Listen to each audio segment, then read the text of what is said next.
Welcome, everybody. This is Priyanka Jain from A-Ring, and you're listening to the Analytics Cafe podcast, the show that sheds light on practical analytics and data science topics for people in business who love to put data to work. And today I'm going to teach you how you can use growth hacking to grow your own business. So, before I start how you can use growth hacking, let me start by describing or explaining what growth hacking is. And for that, I'm going to read an excerpt from my book, Behind Every Good Decision. So, here it goes.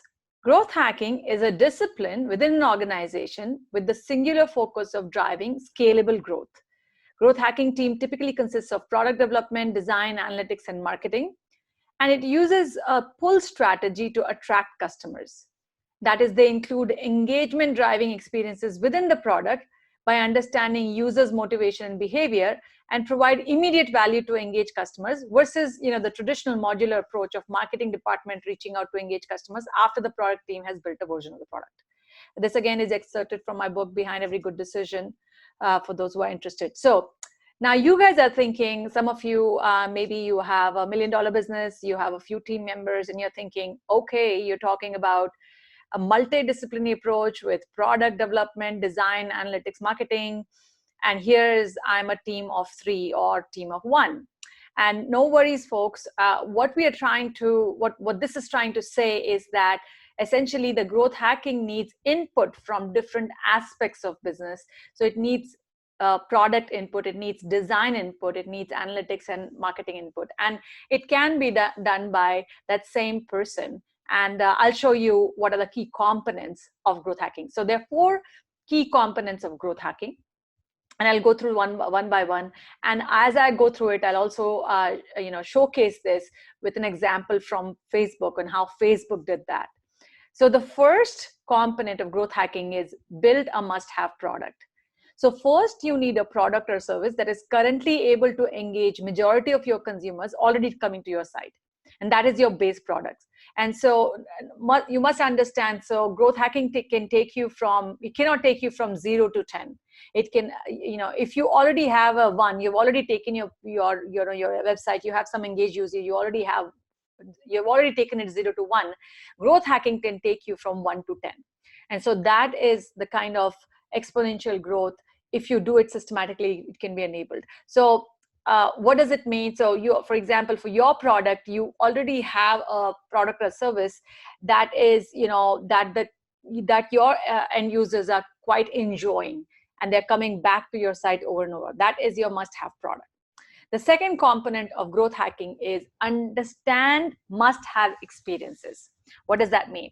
So you need to understand your most engaged consumer, and through research analysis, figure out what their needs are, what they love about their site. And and so this would include finding growth drivers, for example, things that users do which engages them. We use a framework called 3 Key Questions framework when we go and do this work for our clients, or when we teach on our website and on our through our courses, entrepreneurs like you, of how do you understand, how do you unravel the growth drivers for your own business. And that's called 3 Key Questions framework. This, by the way, framework is also there in my book, Behind Every Good Decision, for those of you who are interested. And the book is available on Amazon and other places. And the chapter you're looking for is under leadership section. It's called 3 Key Questions framework. So what essentially the 3 Key Questions framework is there are 3 pillars, 3 key questions you ask. The first question you ask your your business is, how am I doing? And through asking this question, you're defining the key metrics with which you're going to measure the success of your business, the top KPIs. The second question you're going to ask are, what are my business drivers and dynamics? What drives how am I doing? And that you answer by portfolio analysis. And these will help you unravel the key drivers for your business. So for example, if your measurement, how you're doing is measured by growth and profitability, or maybe EBITDA, then the drivers of business could be, maybe it's an acquisition strategy, maybe it's retention strategy, and so on. So you'll need to figure out for your own business. And the third component of, or the third part, or the third key question is, who are my customers? How do I engage them? So once you use this approach, this will help you unravel the must-have experience that is the driver for growth. So, for example, for Facebook, what they found was, I mean, at that point when they, so Facebook was 45 million customers already when they established a SWAT team for growth hacking. And one of the things that that team found was that they realized that as people created accounts, if they added they added 7 friends fairly quickly after opening the account within 10 days, then they kept coming back to use Facebook. So what they found out was the must-have experience was 7 friends in 10 days in order to drive stickiness of their product, in order to drive engagement.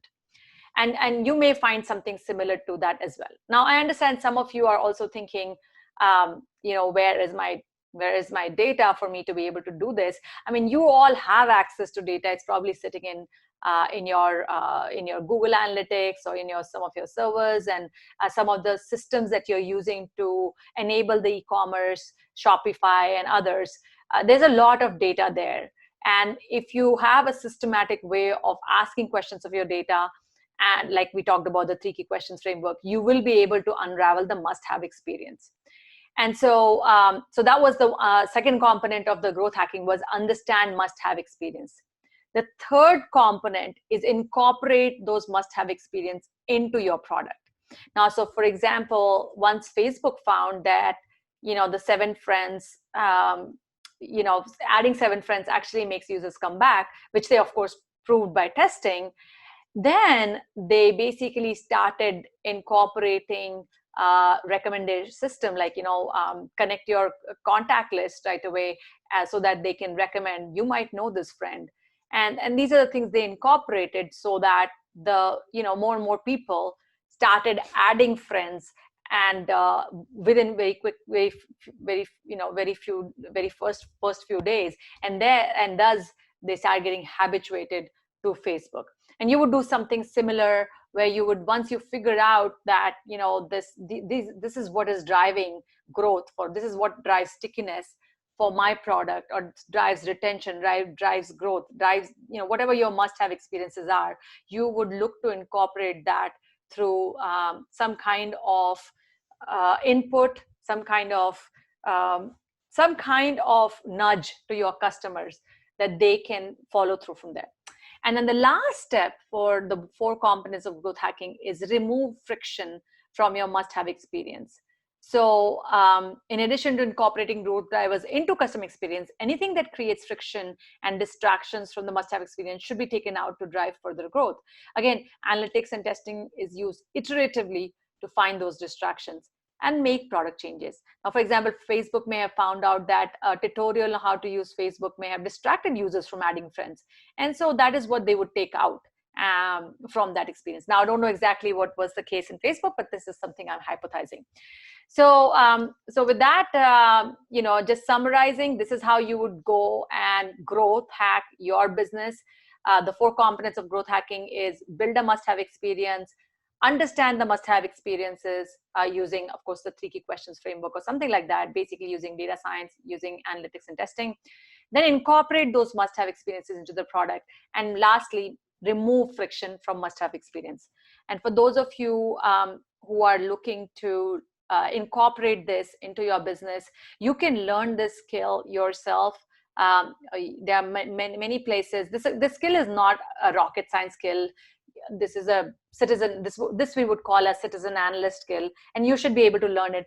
And for those who are interested in following through, you can go on our website. I teach this course as well on aryng.com under Academy. So Aryng is ARYNG, aryng.com. If you go under Academy, there is a specific course for you. It's called Data Science for Small Businesses.